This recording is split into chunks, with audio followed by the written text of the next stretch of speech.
¿Por Vamos a qué? pasar, ¿Por qué ataca con todo Federico el Grande? No, así, es como, es como Pedro el Grande, Muy así bien, insoportable, así, ¿verdad? muy ¿sí? bien. Exige lo Va, suyo. Todos los va, a esclavos rea- rodeándolo. Súper dominante. va a tomar medidas después del anuncio de Suecia y Finlandia de que ingresan a la OTAN. Oye, esa estuvo jugada dura esa, ¿eh? Es jugada dura. Sí, pues, no, claro. Yo siempre dije que iba a ganar Ucrania. Ah, bueno, mentiroso. No, esa jugada es dura bueno, porque además la única forma que gane Ucrania es que no gane Ucrania, o sea, que no tenga nada que ver con Ucrania la situación.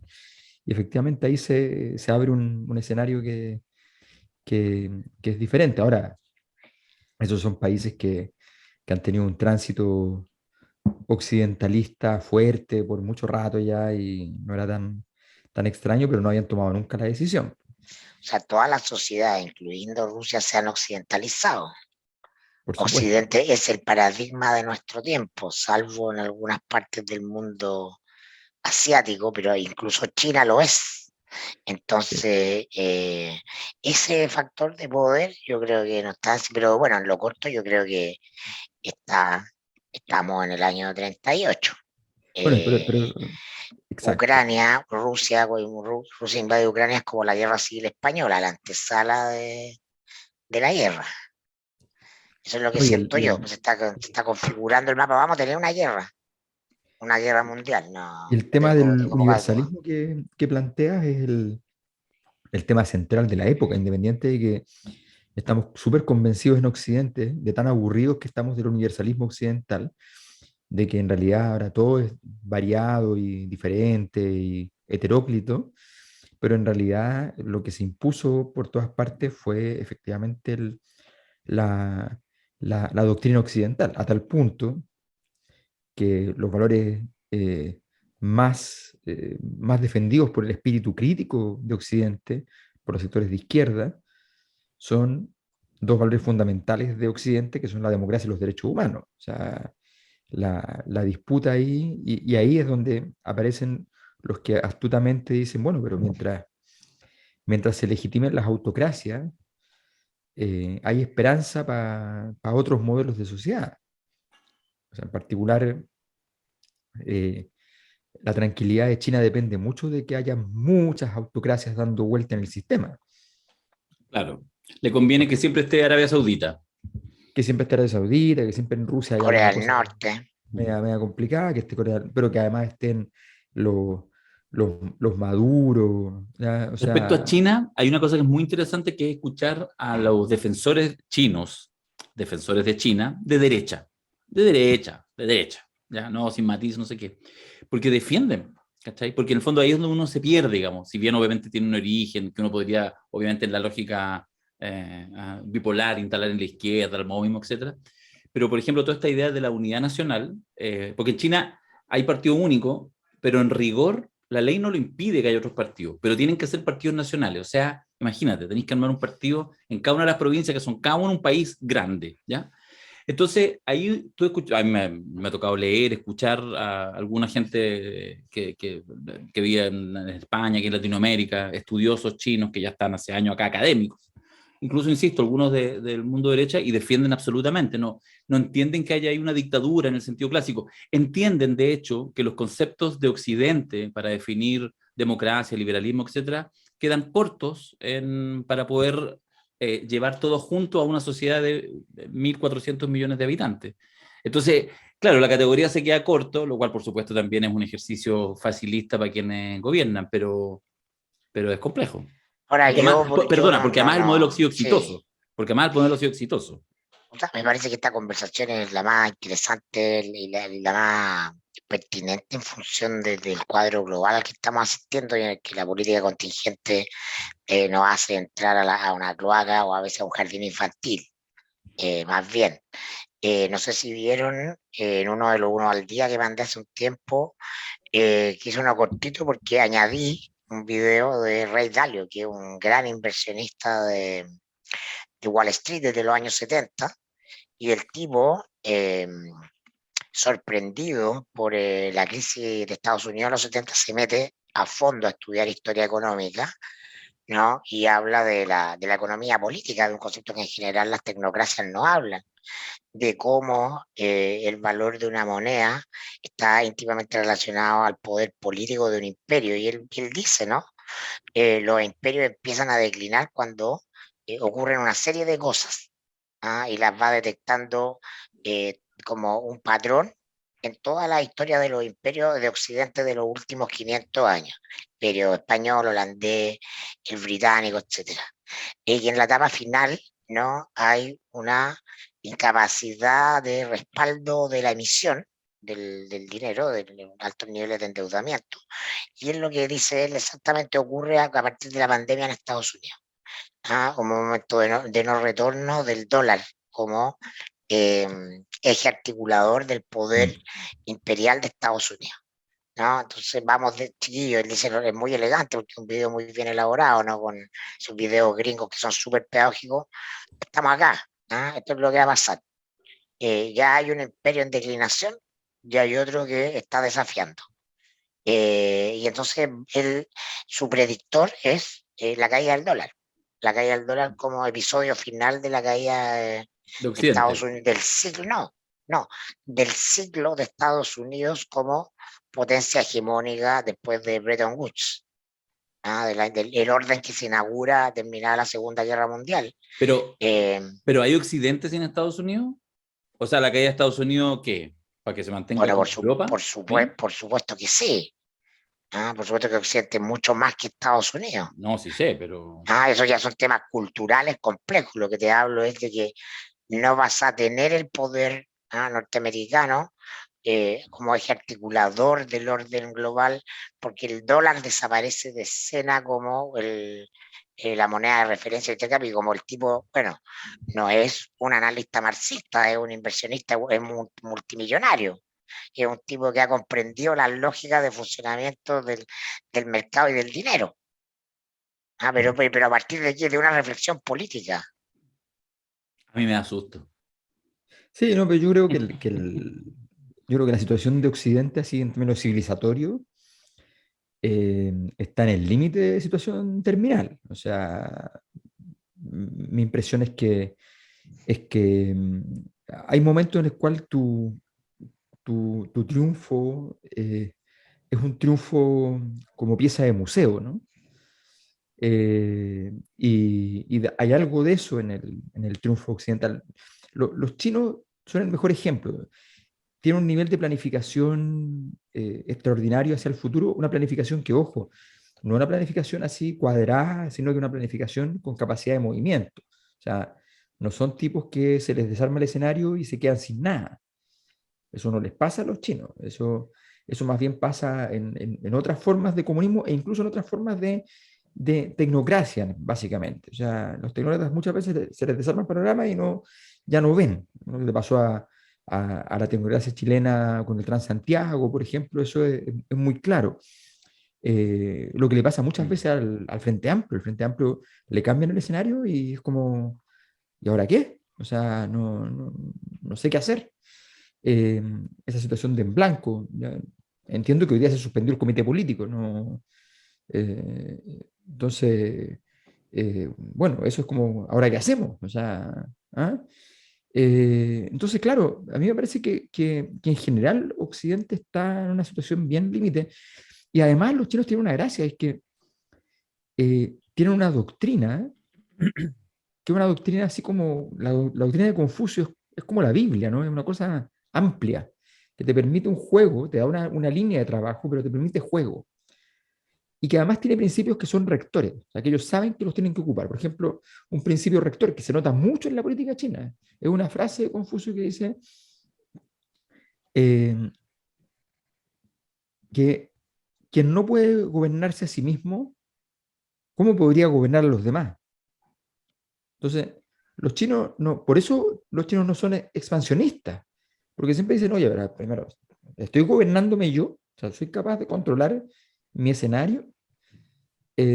Muchos países se dedican a decir, a desgastar recursos diciendo, bueno, yo no me estoy gobernando a mí mismo, pero voy a solucionar el problema por fuera, ¿no? Y salen a reciclar problemas y vuelven. lograron ganar un poco de popularidad, pero no resolvieron el problema. Entonces, creo que en ese sentido hay una gracia, hay un aprendizaje que hacer, porque en el fondo la racionalidad tecnocrática, instrumental, como se quiera decir desde el punto de vista de la sociología o la economía, es una racionalización que ha demostrado tener cierta falta de sabiduría.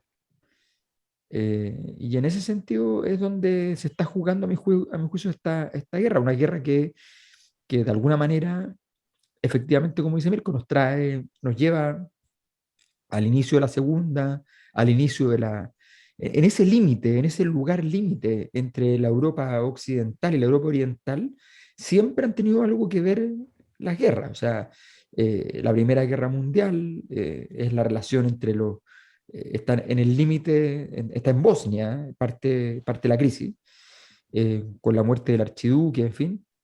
Después tiene la invasión de Alemania a Polonia, justo también ahí en el límite, y ahora estamos justo al lado, digamos, con Ucrania-Rusia.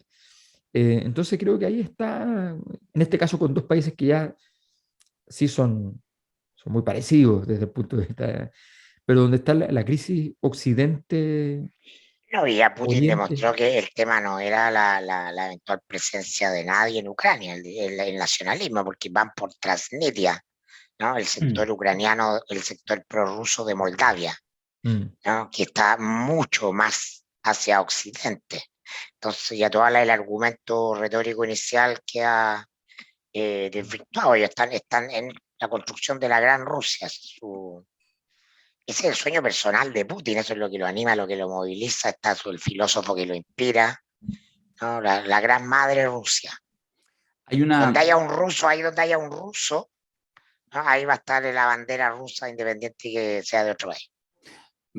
más allá, digamos, del tema específico de la guerra, de la invasión ruso-ucrania, pero esto que estamos hablando, yo creo que es un tema súper fascinante porque uno trata de llegar a una conclusión así como pensando desde el punto de vista como del deseo, así como cuál podría ser, qué teoría, qué ideología, qué sistema político, qué Yo la sistema tengo, yo la cultural tengo. habría que abrazar. Y entonces ahí en general aparece el liberalismo, ¿ya? El liberalismo Ah, político y económico. Y de alguna manera tiene muchos elementos. De hecho, para nosotros que estamos acá en Chile, en Occidente, etcétera, uno incluso naturaliza, insisto, estos son los típicos temas que son más allá de izquierda o derecha. Cuando tú analizas tu vida cotidiana, si tú haces una sociología de la cotidianidad de la vida, en general te parece el liberalismo como un lugar grato, ¿ah? Un lugar interesante, agradable, de libertad, etcétera, también de encuentro y todo. Y eso, entonces, hay una naturalización y uno ve que en general se anota triunfo. Pero cuando uno mira el panorama más allá de tu continente, tu subcontinente, lo que estamos hablando ahora, está absolutamente en crisis. Mira, yo pensaba, yo insisto en esto, con el tema de China, a mí me gusta sobre todo buscar, digamos, las defensas que no vienen desde los mundos cercanos a la izquierda, sino todo lo contrario. Si se encuentran en lo que estamos hablando acá. Mira, piensa de los escritos de Buyur Han que hizo a comienzos de pandemia, muchos más, pero ahí era muy nítido. O sea, había un dejo, era como que, ¿en qué parte lo financia el gobierno chino? Y claramente no es eso. El tipo, el nuevo Foucault, para ponerlo en términos filosóficos, y finalmente, pronto, en esta falta de sentido que te entrega el capitalismo, que es una crítica que se puede hacer desde distintas ópticas, desde la izquierda, desde la ultraderecha, desde los nacionalismos, etcétera, esa crítica, y de repente aparece ahí un aroma de que parece que hay más comunidad en China que en lo que te ofrece este liberalismo que te deja a la intemperie muy frío. Eso yo creo es un tema súper interesante para ir conversando. Sí, no, que yo no ahí no estaba sé. en la tecla de ideario ideológico de mundo, yo creo que todos están en crisis. No, yo pensé que te refería al tema de para dónde va todo esto, ¿no? A China, No, o sea, ahí, eso es lo que digo. ahí mi tesis, ¿para dónde van todos estos conflictos? Si China no sale de sí misma, si en términos no quiere salir de sí misma, si Estados Unidos está en decadencia, si los rusos están reviviendo la historia de conflagraciones globales entre Occidente y Oriente en Europa. Está la Fox nomás, pues, ¿no? Ese no vamos a ninguna parte y vamos a todas partes a la vez. Sí, no, yo creo que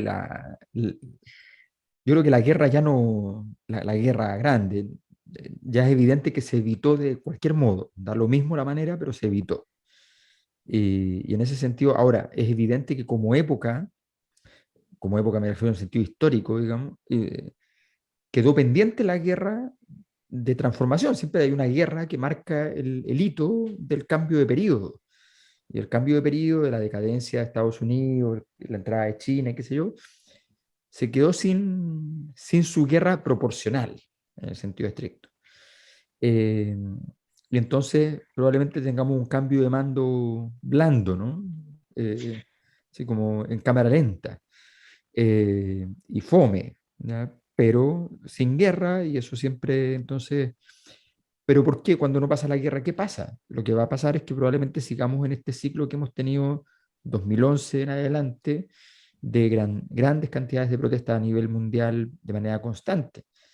Eh, Porque efectivamente hay una situación y eso se resuelve muchas veces con un conflicto estructural, un conflicto que todos tengan que alinearse. Entonces todos dicen: "Ah, estamos acá, están los demás están allá", y eso ordena el mundo.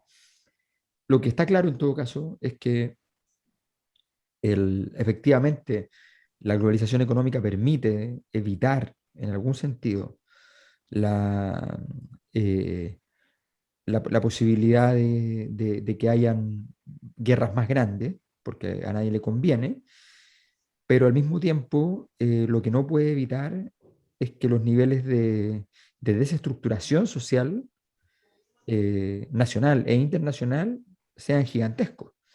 Es cierto que esta guerra ocurrió igual, desmintiendo de alguna manera que no hayan actores que estén disponibles para perder plata en el camino, pero igual efectivamente han logrado amarrar en parte posibles, eh, posibles escapes de terceros a través de ese tipo de medidas más económicas.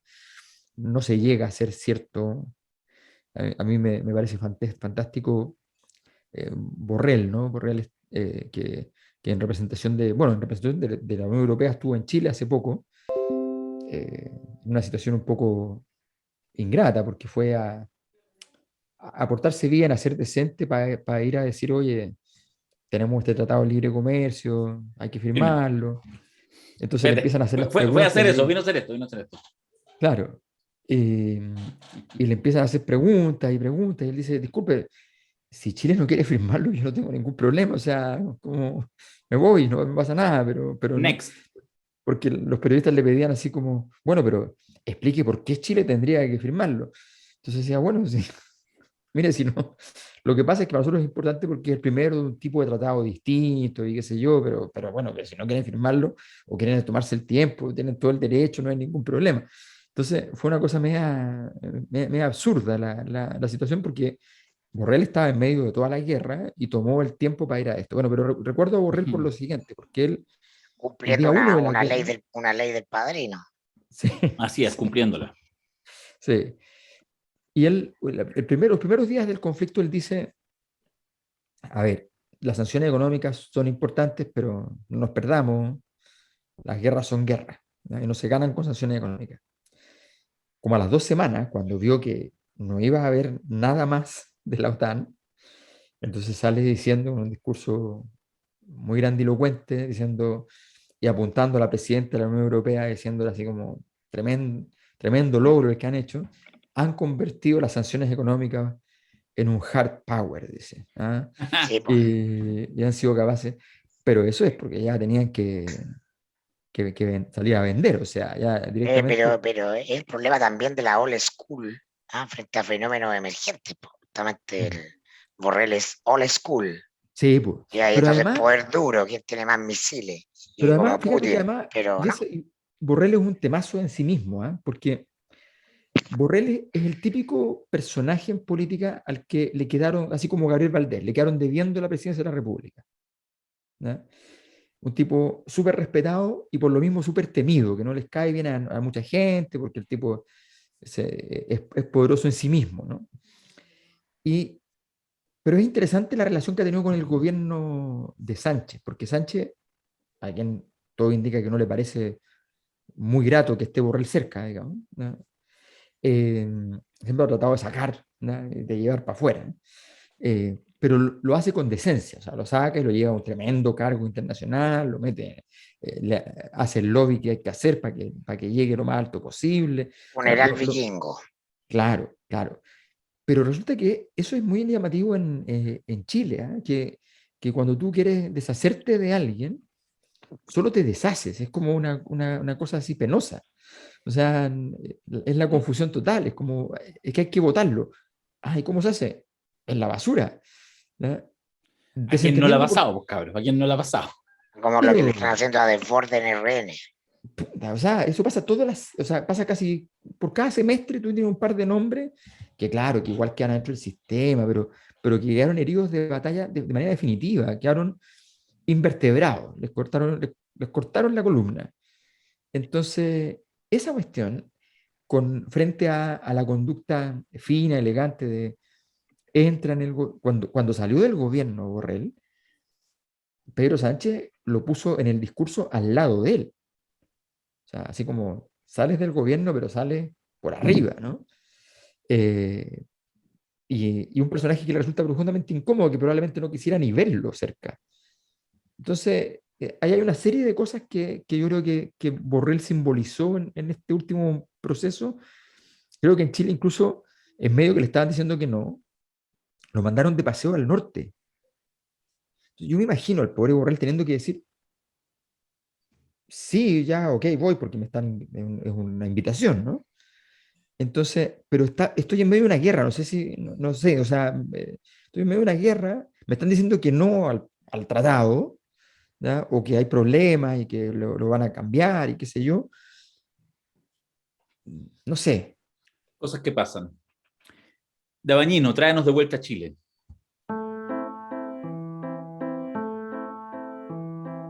Y tenemos borrador. 499 artículos para los regalones. Parece hasta número cabalístico, o quizás de picada nocturna. ¿Se acuerdan del 777 o de Serrano 444? Pero más allá de si es número de la suerte o no, ahora empezamos a hablar con un texto encima de la mesa, con el resultado de 10 largos meses de debates y controversias. ¿Y será importante el contenido o el debate público será, como casi siempre, a pura frase hecha o cuña vendedora? La duda queda instalada. Llegó el momento. Que se hagan cargo los padrinos del análisis político Alberto Mayol, Mirko Macari y Darío Quiroga. Aquí comienza La Cosa Nostra. Hay borrador. O sea, hay borrador. 499. El récord mundial. ¿Salió así ese número o alguien lo forzó al final? Yo Está creo que suena súper forzado. bien. Está forzado, porque es otra señal del capitalismo, es una oferta. Me recuerda... 499. Ah, 490. Obvio, llévelo por 499, la nueva constitución. 499. Weón. 499. Listo, Porque si es 500, No, 500 era no. Claro, porque tenía que tener juego. Me recordó la constitución de las 50 leyes del poder del padrino, ya lo hemos contado varias veces, partieron en 13, después 17, después 21. sí. Siempre se fueron pasando y antes, y finalmente forzamos al Y creador tampoco a son que... 50. Y tampoco ¿Ah? son 50. Tampoco son 50. No. Está bien, está bien. Tenemos borrador. Y la pregunta que hacía el Jaime, respondámoslo al tiro.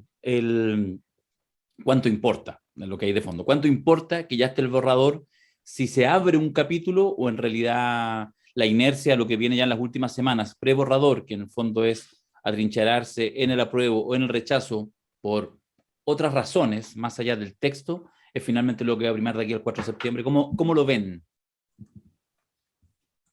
Yo creo que lo importante para el resultado del plebiscito va a estar dado por la campaña que parte oficialmente el 4 de julio. Lo que se diga ahí o lo que no se diga y quien lo diga ¿Quién lo diga? va a ser relevante. El resultado va a ser estrecho, pero naturalmente va a ocurrir que ha salido en esta democracia ocular de la que habla el colega Marco Moreno, el amigo Marco Moreno, ¿no? Se van a ver menos las cuestiones performáticas de la discusión y ya vamos a estar más en textos duros.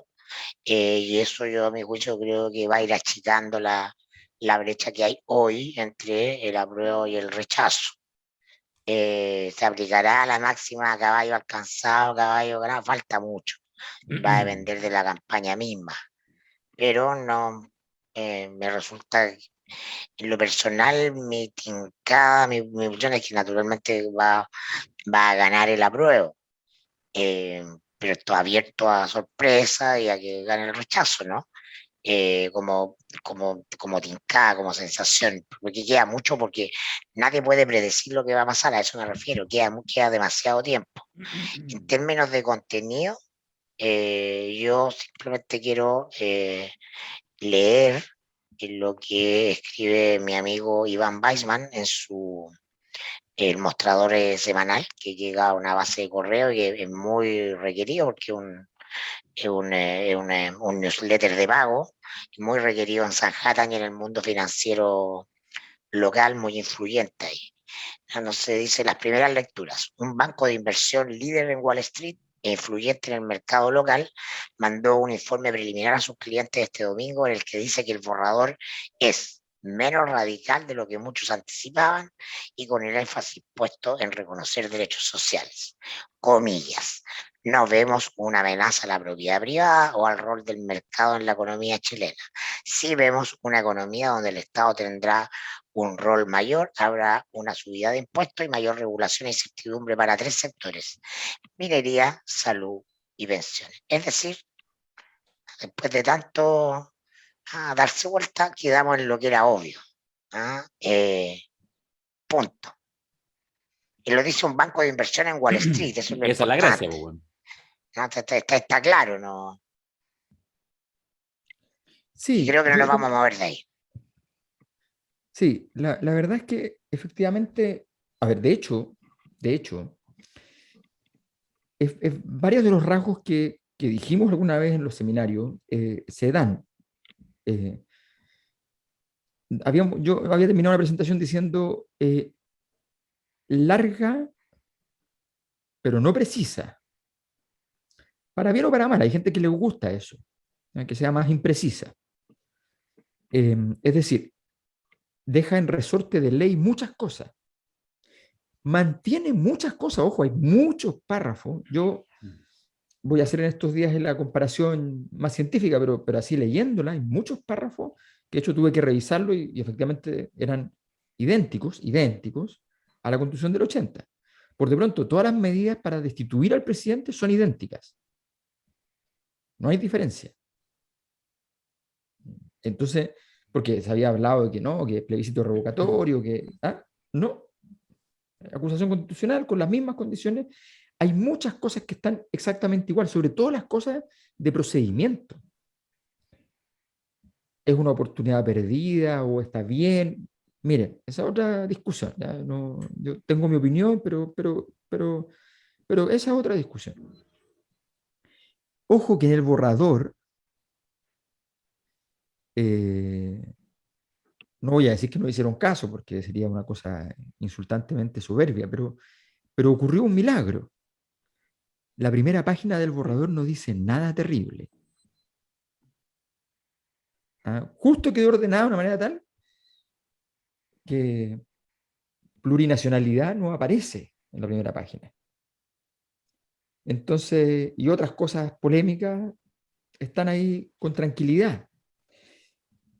Efectivamente, de hecho se parte con la forma de Estado, ¿no? En el borrador. Eso va a cambiar porque hay una serie de justificaciones que dicen por qué está en ese orden, en fin. Efectivamente, pero es un texto que suspende, y es una cosa que en la derecha hace rato que debería haber estado más bien agradecida, suspende el juicio respecto, lo hemos señalado acá, a modelo económico. Suspende el juicio por completo. No se mete en ese territorio. Hay temas que pueden generar una incertidumbre desde el punto de vista de los derechos de propiedad, hay una serie de cosas. La verdad es que no, porque todo eso, prácticamente todo eso queda, más allá del dicho general, queda en resorte de ley. De hecho, una constitución larga y por eso digo, es imprecisa, para bien o para mal, guste o no guste, porque deja muchas cosas, muchas cosas a la ley. Una cosa que es una polémica importante en el mundo de los constitucionalistas, porque se dice, ¿por qué entonces un texto largo que deja demasiadas cosas al imperio de la legislación? Y porque ese es un criterio que nosotros nos explicó en los seminarios el mismo Gaspar Domínguez, que es súper simple, que es práctico, que es que en el arbolito de decisiones se llegó en tal artículo a tener los 2/3, en el siguiente se llegó a tener los 2/3, y en el siguiente que precisaba más no se llegó a los 2/3, y entonces se queda para ley. Quede lo abierto que quede. ¿Ya? Que es un criterio, que tiene algún nivel de problematización, pero que es un criterio. Entonces, yo diría que efectivamente el texto aparece. El problema, la pregunta que uno se hace es, ¿el texto tendrá la oportunidad, la posibilidad de, de jugar el juego? ¿De jugar el juego como texto? ¿O será la convención la que siga siendo la gran protagonista del asunto?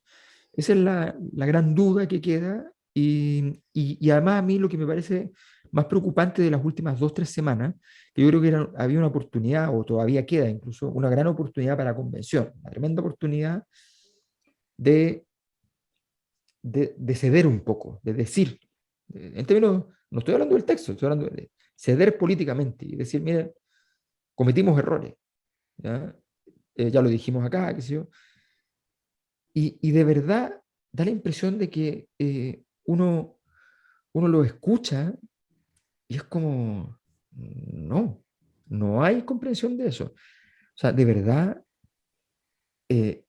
cada cosa, la sensación que tienen, la convicción autocomplaciente que hay en la convención es que cada cosa que han hecho es histórica.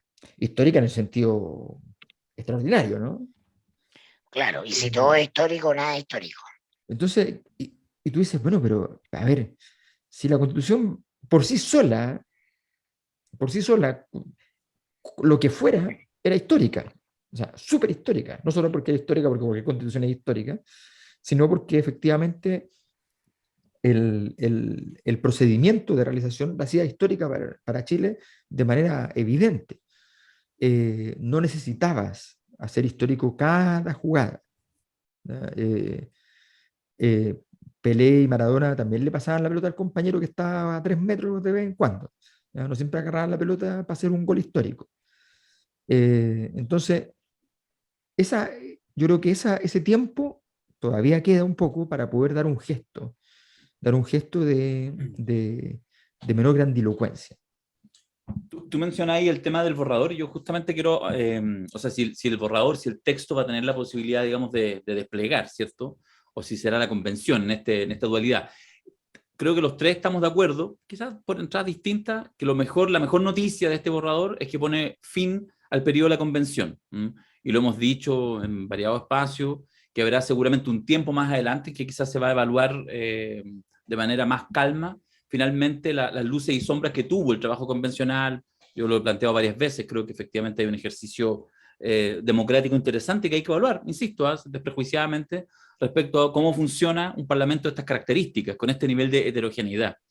Para ponerlo así, para poner el dedo en la llaga, yo que por ejemplo apoyé a una tía de furgón, lo digo a propósito, tiene nombre, tiene trayectoria, tiene muchas más cosas, pero pongámoslo así, como le gusta, digamos, plantearlo, digamos, cuando tú quieres denostar. Bueno, la tía de furgón. Tía de furgón. Esa es su capacidad. ¿Y por qué se hizo conocida? Porque se ponía un traje de Pikachu y salía a bailar, digamos, en las marchas y salía a alegrar las marchas. Y esa persona está en la convención, como muchas otras. Y entonces habrá que evaluar en algún minuto, y me parece razonable. Alguien podrá decir, en realidad, ¿sabes qué? Parece que no queremos, en los parlamentos no queremos que estas cosas tan grandes, imagínate como una constitución, después cosas igualmente grandes, no tanto como hacer leyes, estén en estas manos. Y ahí me parece que es una discusión legítima cuando se da honestamente, ¿ya? A mí me parece, yo prefiero eso, ¿ya? Yo prefiero ese caos, porque entiendo que ese caos, lo he dicho a lo largo de todos estos meses, y por eso, perdonen que comparte una sensación media personal, que los aburra con esto, Mirko, Alberto, yo he decidido no meterme mayormente en, en mirar, en seguir. Alguna gente me pregunta, oye, la Pikachu, hemos hablado creo que 4 veces desde que fue electa, ¿ah? Y no hemos visto 2. Nunca he ido a la convención, tengo hasta pase para ir, no sé qué. No, no, dale, vamos, que hagan lo mejor. Por supuesto no implica que nadie tenga que meterse, pero lo que quiero decir es que hay un tema de proceso que me parece que es lo fundamental del proceso de la convención, que es la capacidad de construir este texto de esta manera heterogénea, paritaria, de lo que se ha hablado. Eso, por razones, por errores propios y ajenos de ambos, tuvo mala prensa, y eso es un hecho. Así que en este minuto es lo mejor que ha pasado, que se acabe la convención. Respecto al borrador, a lo que queda, solamente decir una idea rápida. No sé si te acordarás, Alberto, que cuando estaba ahí en tu candidatura presidencial en el Frente Amplio hace 5 años atrás, y nos conocimos, empezamos a trabajar juntos, yo te decía que es una frase que yo utilizo siempre, cuando participo en cualquier campaña que me invitan, nada más que yo prendo con agua, así que ya voy, ya, listo, si es mi amigo, no sé qué, me asumo. Siempre digo, mira, no te preocupes de los votos, no te preocupes de los votos, preocúpate de los apoyos, ¿ya? A mí me parece, cierro con esta idea, que lo que ha pasado en estos días con este borrador, ¿ya? Que me ha llegado, y yo creo que a ustedes les ha pasado lo mismo, les ha llegado por 10 grupos de WhatsApp distintos, ¿ya? Y seguramente no está llegando a todo Chile, porque estos son grupos interesados, no son millones de chilenos y chilenas que les está llegando a su WhatsApp, a su correo electrónico o por otra plataforma. Son unos cuantos miles, no sé si alcanzará para centenares de miles. Me consta que deben ser unas cuantas decenas de miles, ojalá unos pocos centenares de miles.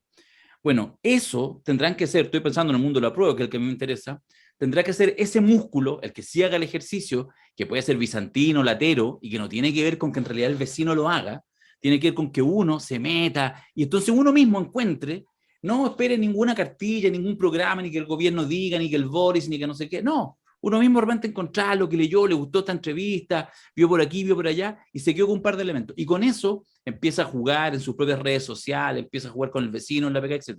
Yo creo que si ese músculo se articula, y fíjate que yo veo ahí brotes verdes de nuevo en esta última semana, recién con la irrupción del borrador, todavía tosco, sin armonización, sin las transitorias, que va a ser importante el tema de las normas transitorias, ahí puede haber un ruido, ojalá que no lo haya, que yo veo que efectivamente puede recuperar músculo, ya no la convención, incluso no solo la nueva constitución, sino poder cerrar este proceso abierto, arbitrariamente lo digo, el 18 de octubre del 2019, de manera virtuosa, es decir, que genere más futuro y que no quede trunco, porque eso sería, yo creo, un trauma que no sé cuántas décadas tendría que pasar para que la sociedad chilena se recuperara.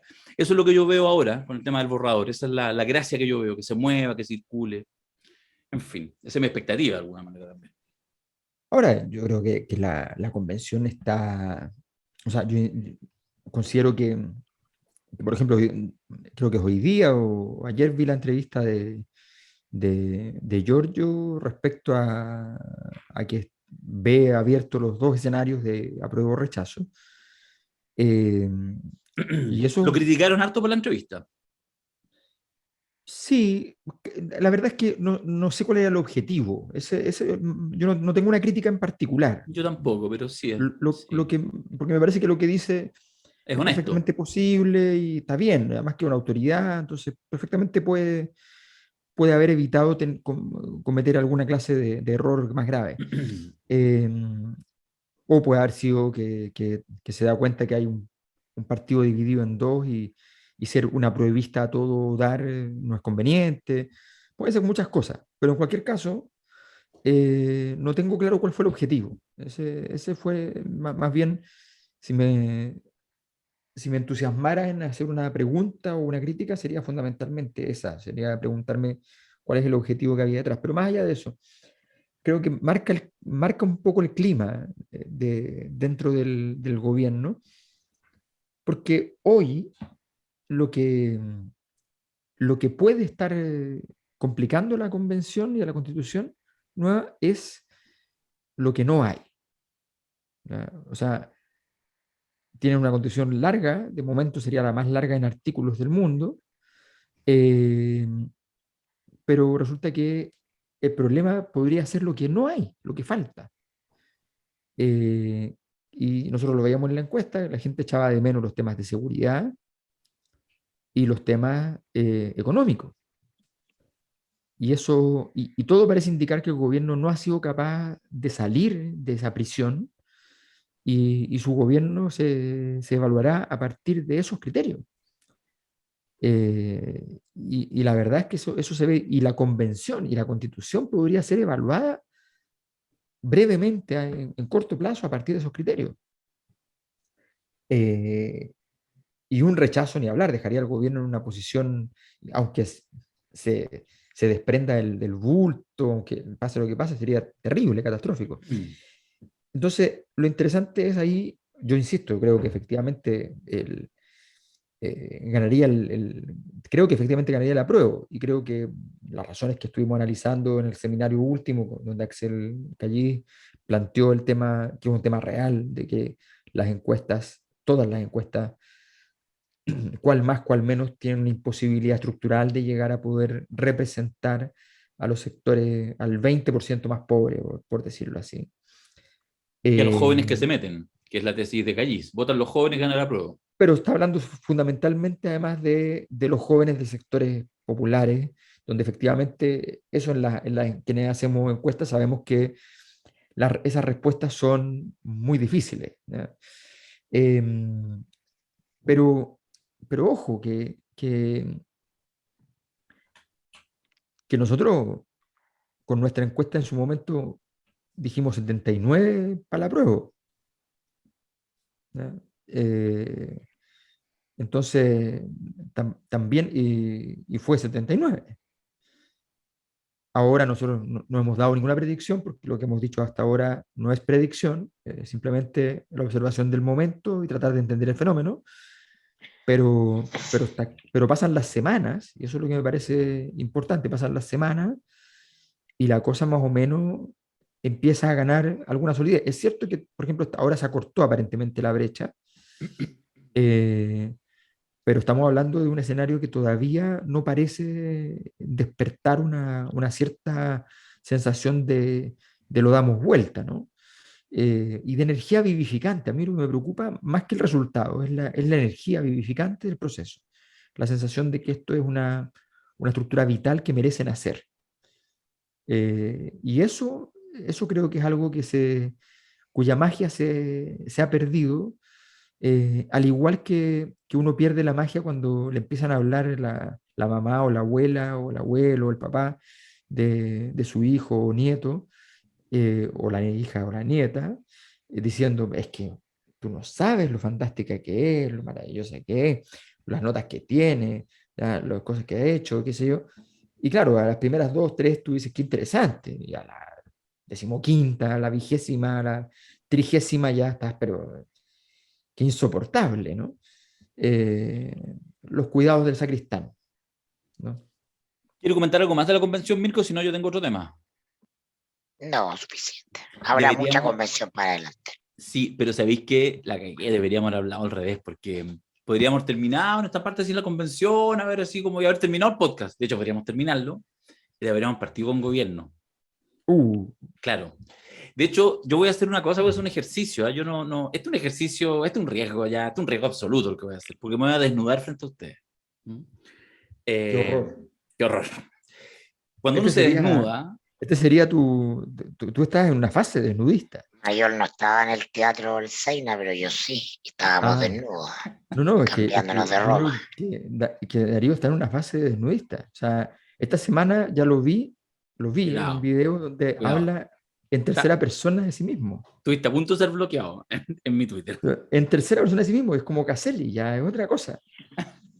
Desgraciado, me hizo un troleo, weón. Tuve que después bloquear como a 30 weones que se pasaron de rosca, que creen que la weá es en serio.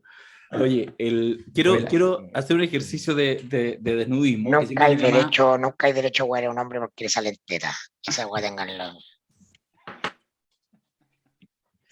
A nadie, compañero. Ni un hombre ni una mujer, a nadie. ¿Ah? La tercera teta. Dije... Ya. Oye, ¿cuál es el gesto de desnudismo que quiero hacer? Quiero contar que ayer, porque tú sabes que yo tengo Twitter igual que usted, entonces yo Twitter en realidad, si lo pienso bien, lo uso para 3 cosas, que yo creo que es para lo que hay que usar Twitter. Fútbol, farándula, política. Frente a la tele, celular en la mano, viendo fútbol, farándula o política, el Twitter es súper agradable. Y uno va comentando y no sé qué, entonces otro te responde, es divertido. Yo lo hago así. Los domingos en la noche, ahí voy haciendo zapping entre los 3 programas de televisión abierta, no sé. Y entonces de repente me encuentro ayer el desnudismo es, uno no menciona cuando hace un tuiteo incorrecto. De hecho, trata de borrarlo. Ya uno no puede borrarlo si tiene que hacer cargo. Trata de tuitear varias cosas para que aparezcan otras, y sumarlas. Porque ayer estaba yo mirando a la ministra Janet Vega, muy bien calificada por este mismo panel, por este trío, hace un par de semanas atrás en el seminario. Y ¿sabéis qué? No la vi desde el comienzo, la vi un ratito, 10 minutos, porque estaba haciendo zapping ahí jugando. No había básquetbol en la tele, si no habría estado en la NBA. Y mirando a Janet Vega, entonces, bien, en forma, hablando, categórico. Y de repente aparecen los presos políticos. Entonces yo dije, ¡oh! Y Janet, sí, hay presos políticos. Entonces la primera reacción es que así, ¡oh! Me apreté. Entonces dije, la cagar. Pero ¿sabéis qué? Lo hizo en forma, en el tono, que de hecho es lo que destaqué en mi Twitter, en mi fallido tuiteo, pero le puso y volvió el tema y le puso no sé qué. Y yo, ya voy cerrando este comentario porque quiero para abrir la cancha con la polémica de hoy, que podría ser la de mañana y la de hace 3 días atrás. Yo sostengo, de hecho yo sí sostengo, no soy autoridad de gobierno, que en Chile sí hay presos políticos, ¿ya? Y creo que es posible sostenerlo, no es blanco-negro, tiene matices, pero creo que es posible sostenerlo. Lo hemos dicho, sostenerlo. Si uno lo sostiene, al menos funciona. Yo pensé ayer, como ya el café había sido antiguo, dije, bueno, si lo está mencionando de nuevo, hay una bajada, hay una mirada estratégica de gobierno, y además que en tono, porque la entrevista fue, a mi juicio, en tono, a mí me gustó, me pareció bien, yo de verdad cada vez más valoro a gente que puede tener arriba de 35 años puede tener algo que decir en este mundo actualmente, puede ver, sí, hay gente de 45, 55, 65, hasta 85 y más años que puede tener algo interesante y puede hacer un aporte a la política chilena. Sépanlo, bueno. Y estaba hablando de ella, que tiene su bagaje y todo, habló de algunas cosas más, también fue dura en ciertas cosas, y me gustó, me pareció bien. Tampoco la vi completa, después seguí en otras cosas, y tuiteé, le puse ropa, porque dije yo, y algunos me sacaron la chucha, y volví a hacer otro tuiteo, dije, no, está bien. Y a las 3 horas, hoy día en la mañana, me entero que ya se disculpó, que ya reculó. A lo Isquia, a las 5 de la mañana.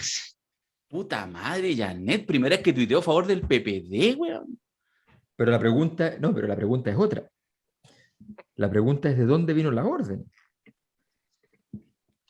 ¿Por qué lo hizo? ¿Quién dio la orden? ¿Había lectura? Porque de verdad me cuesta creer que en ese mismo tema, porque podéis cagarla en otra, en ese tema que ya estaba Erchi hablado, lo haya planteado sin algún piso, sin algún sostén. De verdad estoy sorprendido. Esa es la pregunta. A mí la verdad me sorprende que te sorprenda. Es muy evidente que la posición de gobierno, de autoridad de gobierno, no es la posición de comentarista. Si nos tomamos unos ricos whisky y conversamos hasta las 5 de la mañana con buenos performance teóricos, podemos concluir que todo preso es un preso político. Como dice Redolés. Hay teoría para todo. Pero el contexto, a mí me parece que el gobierno está ordenando un desorden estructural, tratando de sostener una estantería que se cae por todas partes, porque conceptualmente, ¿no?, el tema de la seguridad los tiene resquebrajados interiormente. Y la noticia es que los va a seguir resquebrajando más, digo yo, a ese pequeño grupito que da Pro Dignidad, que logró el 25% de los votos en primera vuelta. Pero particularmente a el tema ahí, el ruido, es ese sector minoritario pero ruidoso que son los 600.000 votos de Jaude. Son sectores cargados de verdades, naturalmente, de verdades absolutas, propias de la izquierda, verdades absolutas como las que tiene la derecha, que son derecha e izquierda unos lentes para mirar la realidad, una forma, un lugar desde donde yo miro la realidad, con mucha certeza, y la realidad se está moviendo muy rápida, ¿no? Entonces, allí donde había certeza, hoy día hay dudas, porque esto no se trata de quién tiene la razón, se trata de poder. Y el poder cada vez más se afirma en ser capaz de conectar con sensaciones instaladas en las mayorías, no en grupos autoconvencidos de cosas. Y ahí está la fractura. Probablemente no tuviste ningún problema, y la ministra tampoco lo tuvo en su timeline. El tema tiene que ver con que al gobierno tampoco le preocupa lo que diga la derecha. Al gobierno le preocupa la sensación que da ante la ciudadanía. Pero si hay un titular que va a generar ruido para un momento en que el gobierno necesita apoyo transversal en el Parlamento para una salida a lo Boric en el tema Araucanía, que a mi juicio ya es una suerte de este famoso estado intermedio, que es una suerte de realismo sin renuncia, es un realismo sin renuncia. A mi juicio, ¿no? Tenemos que comprender que la realidad le está diciendo al mundo que llegó a gobernar que es mucho más compleja y están dando bote ahí. Salieron de la asamblea de Gómez Milla y tienen que hacerse cargo que están gobernando para la gente que vive en el sur, que votó mayoritaria y abrumadoramente por José Antonio Kast en primera y en segunda vuelta, y la gente que en el norte votó por París. Aquí tienes otras percepciones que no han cambiado porque cambió el gobierno, ¿no? Y entonces, de lo contrario, yo creo que el gobierno se da cuenta de esto, pero no es capaz de articularlo en su mundo político y se está demorando mucho, está quedando timorato, está quedando lento. Está quedando, me acuerdo de un personaje de Lelutiers, el príncipe Vasili. Y ahora el príncipe Vasili quien vacila y se da vueltas para no tomar una decisión. Y la única decisión va a ser tarde o temprano que van a haber militares en la Araucanía. Entonces no quiere así. Señor, saca de mí este cáliz. Porque la realidad es muy porfiada, es muy porfiada. Y aunque, de nuevo, en un carrete largo, bien regado, conversado y lleno de libros, con Gabriel Boric, los cuatro podríamos terminar abrazados, riéndonos y concluyendo que efectivamente los grandes problemas de delincuencia o los problemas del mundo mapucho se resuelven con medidas estructurales de largo plazo. No hay en este minuto largo plazo. En este minuto solo hay cortos plazos y el gobierno cada vez más lo está entendiendo. Entonces, esa sorpresa emana del hecho de un diagnóstico equivocado. Pensaron que porque llegaban ellos, entonces iban a ser recibidos por brazos abiertos por el mundo que está alzado en armas contra el Estado, porque ellos le habían dado la razón, porque habían empatizado, porque le habían hecho guiños, ¿no? Y resulta que, oh sorpresa, el tema no era Piñera, no era la derecha represiva, dictatorial y abusiva. El tema era cualquiera que encarne el Estado. Y en el caso de Yaitún lo deja claro. Le declara una guerra al Estado, ¿no? Y todavía el presidente no responde, ¿no? Cuando a un presidente le declaran la guerra, ¿qué hace? Directamente. No hay eufemismo en esto. No hay lenguaje retórico. Podemos analizar por qué ocurre eso. Para los espacios de conversación y de nuevo, que tendríamos un seminario súper interesante, pero la gente no quiere análisis, no quiere autoridades que estén de comentaristas, quiere soluciones, porque el tema de la seguridad es aunque tiene distintos componentes con distintas características, a la hora de la presentación a nivel de opinión pública es una sola gran foto, una big picture, ¿no? Y ahí el gobierno está completamente acomplejado sin haber tenido nunca, esto resulta evidente, leyeron mucho en la universidad, pero nunca leyeron El Príncipe de Maquiavelo y lo que tiene que hacer el príncipe que aconseja Maquiavelo. Y las cosas que aconseja Maquiavelo son maquiavélicas, ¿no? Así están denominadas. Y entonces se necesita un espíritu, se necesita una actitud ¿no? Que no es la que estoy viendo en las autoridades. Se necesita una comprensión de que el ejercicio del poder es implacable y es sorprendente para todos. Y se tienen que tomar, cuando hay que tomar decisiones difíciles, no te puedes demorar. Tienen que ser con la rapidez de un cirujano de urgencia. Y eso no está ocurriendo. Entonces, este desangre político por una guerra conceptual es simplemente una parte de una cuestión mayor, que es un desafío, como lo tuvo la derecha, de salir de su marco ideológico, porque la realidad le decía, el modelo, las reglas del modelo neoliberal no me dan. No, no, no, sí, que vamos a las macroeconomías, la obsesión de Piñera, no, las reglas económicas. Van a dar. Y le explotó en el estallido y de ahí para adelante. Y después con la pandemia se le profundizó y terminó desangrándose con los retiros y todo. A Boric y a la izquierda le va a pasar lo mismo si no salen de esos lentes estrechos para mirar la realidad que se llama izquierda, porque el país no es ni de izquierda ni de derecha. Alberto, dame un segundito antes que hagas tu punto. Dale. Es que es específico sobre lo que dice el Mirko. Lo voy a decir así. Mirko tiene razón en lo que ha planteado. Yo suscribo 100% lo que dice, salvo que uno demuestre lo contrario. Y yo creo que hay un espacio para mostrar lo contrario, pero creo que este gobierno no lo va a hacer, porque no tiene el suficiente fondo, por miles de razones propias y ajenas.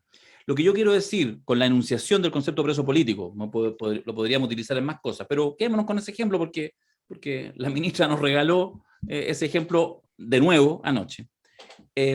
Yo insisto en la tesis que uno podría sostener ese punto y abrir una conversación. Abrir una conversación, decir, mira, claro, desde un punto de vista formal no existen los presos políticos, pero en realidad esta conversación no es formal. Y entonces te das el tiempo, asumes, todo lo que estamos diciendo son puro riesgo, puro riesgo, puro riesgo. Profundizas, vas acompañado de políticas públicas y dices, sí, de alguna manera sí, porque hay gente que efectivamente está presa, no por ir a hacer un gesto delictual para llevarse algo para la casa, para sí, sino que efectivamente lo hace por una convicción, por una causa. ¿Justifica eso su opción? No, pero implica una concepción distinta. Estallido social, Gualmapu por de pronto.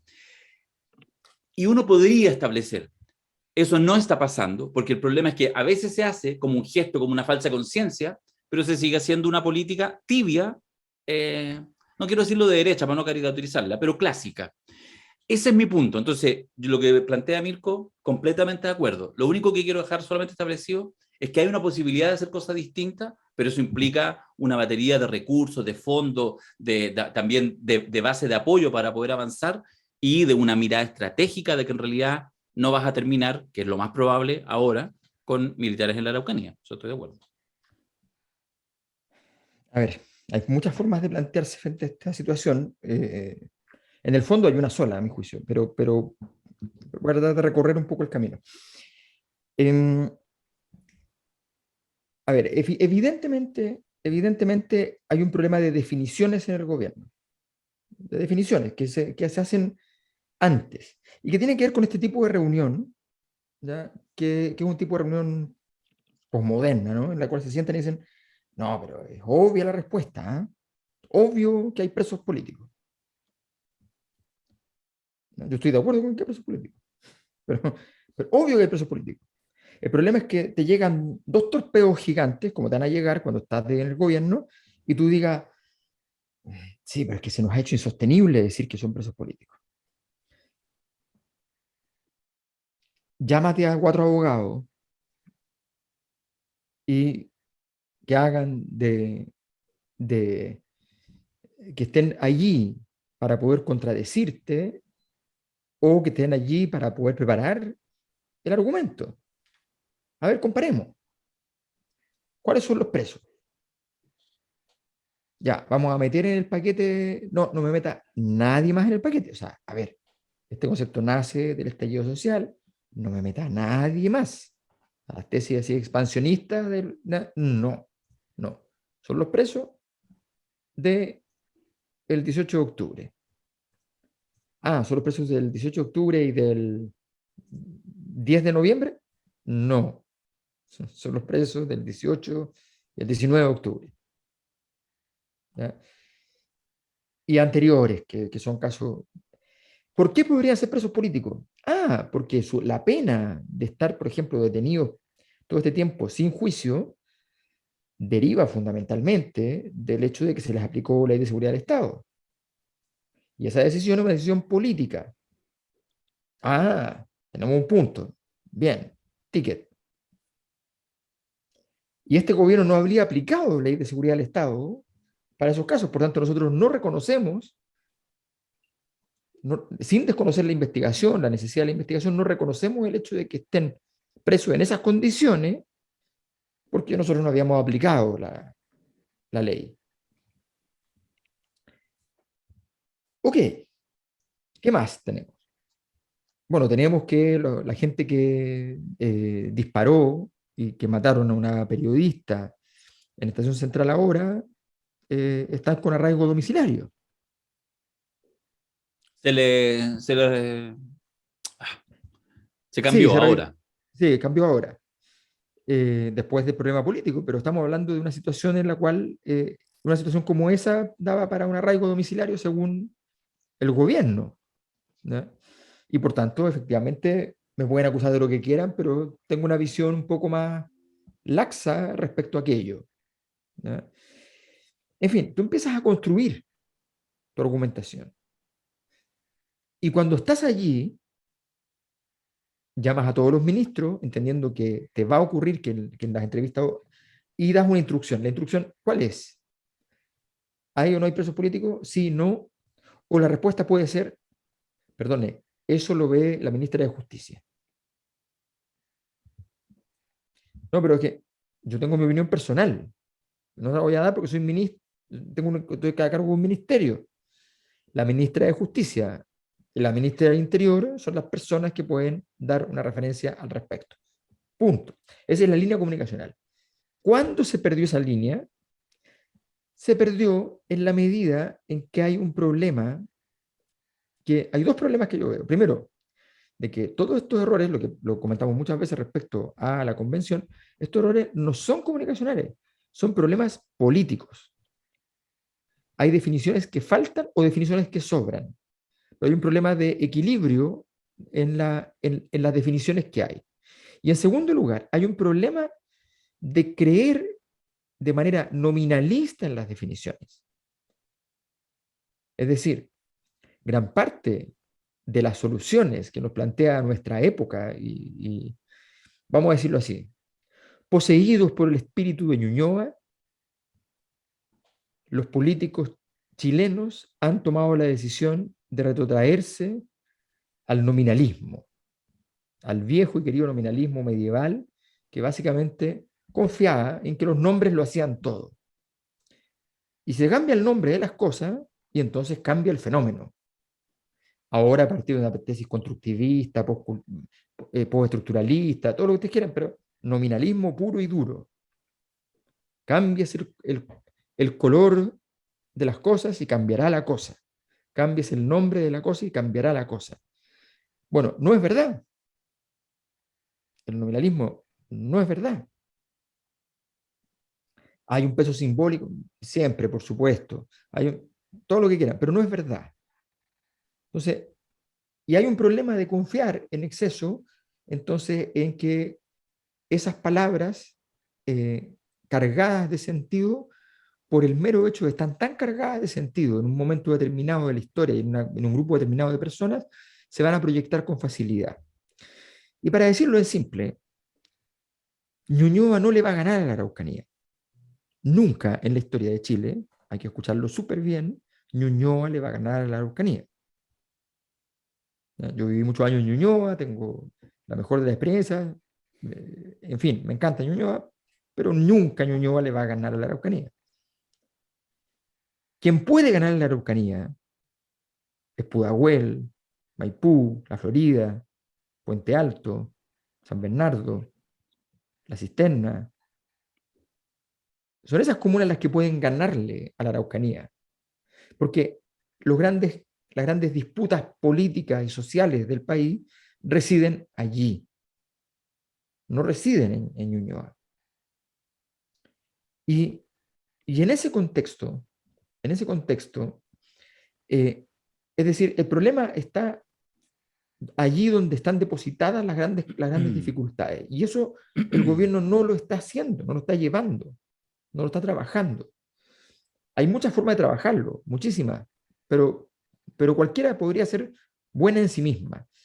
Ahora, para mí el problema de fondo es que hay un clima, o sea, yo veo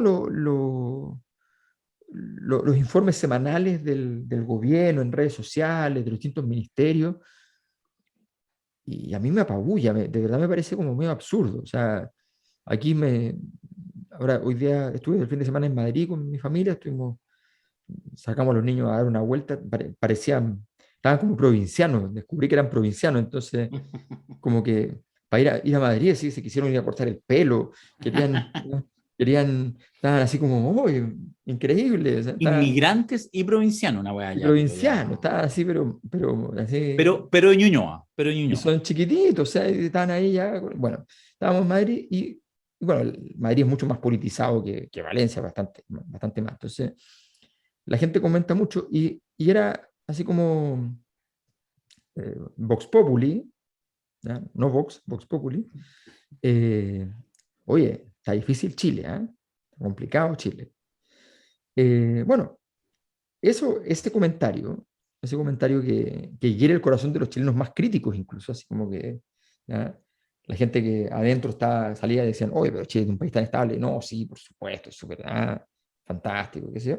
Bueno, esa sombra que se cierne sobre nosotros no es aceptada. O sea, no se ve el espacio de esa sombra. Hay declaraciones y hay cosas, pero a ver, ¿cómo va a ser que tú no te hagas cargo, ¿ya? En tu reporte semanal como ministro, como ministra, ¿ya? No te hagas cargo de las dificultades que estás viviendo? Yo creo que es súper importante como señal propia, además que efectivamente eso lo ve un grupo súper reducido de personas, pero como señal propia. ¿Ya? Es bueno pronunciar las palabras que tú mismo estás considerando medias prohibidas. Y los problemas que te atormentan, los problemas por los cuales en la noche no puedes dormir. Es súper duro en política. La política es como, imagínense, como perderse un gol en un clásico, ¿no? Así, un gol así de esos espantosos, así, debajo del arco, ¿ya? Y pegarle con el tobillo y que salga para arriba, ¿ya? Y salga por arriba, o, en fin. Bueno, esas cosas que pasan, al jugador obviamente no lo dejan dormir, a los políticos les pasa lo mismo. Cuando te equivocas, pero es horroroso. Entonces, ¿por qué no dar un espacio a eso? Yo creo que el gobierno está cometiendo demasiados pecados en demasiado poco tiempo y tiene que resolverlo. Son muchas cosas las que tiene que hacer. O sea, ya no viene el momento de decir, mira, con esto aplica un poco de autocrítica y ya está, o aplica un poco. No, ya es un momento en el cual tienes que sentarte y decir, ya, diseño completo. Pum, pum, pum, pum, pum, pum, y a jugar el partido así. No podemos equivocarnos. No podemos equivocarnos. No hay derecho a equivocarse. Creo que es así de simple porque los errores han sido muchos y muy, muy grandes. Nos quedan 10 minutitos de podcast, pero veamos un video semi-publicitario de un gran amigo, los invito.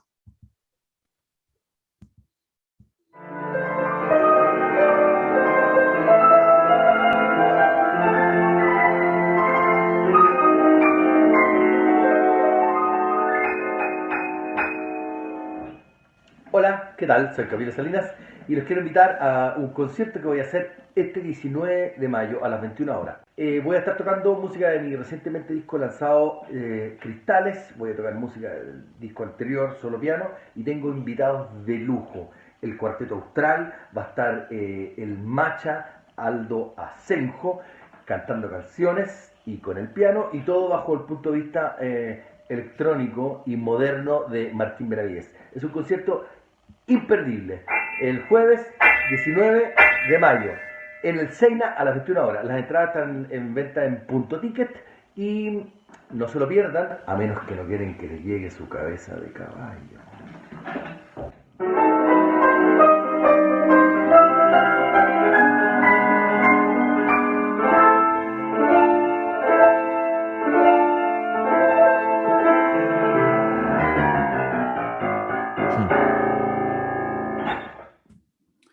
está, para recordarles nomás que este jueves Qué grande. está salinanelseina.ticket ahí las entradas, ¿ya? Recuerden que ya se matriculó con nosotros para la segunda parte del Vals de la Cosa Nostra, que capaz que no sean Vals, capaz que sea otra, puede ser quizás la polca de la Cosa Nostra, quién sabe lo que se le ocurra, aunque no sé si Oye, tenemos una polca en este rato. Mirko solucionó el problema y encontró por ahí en contexto factual los porcentajes del texto idéntico, 35%, cambio menor, 8,1% entre la Constitución del 80 y la nueva, eventualmente nueva, 43% en total, entonces es artículos originales de 1980. Eliminado un 3,8%, cosas nuevas, completamente nuevas, un 15%, y cosas con un cambio mayor, un 37%. O sea, más o menos partida por la mitad en el fondo entre cambios importantes Entre lo viejo y lo nuevo. entre lo viejo y lo nuevo. Una buena amalgama entre experiencia y juventud, como cantaría Tal cual, Sí, tal sí, cual. de hecho podría ser. Oye, tenemos Ricardo. seminario.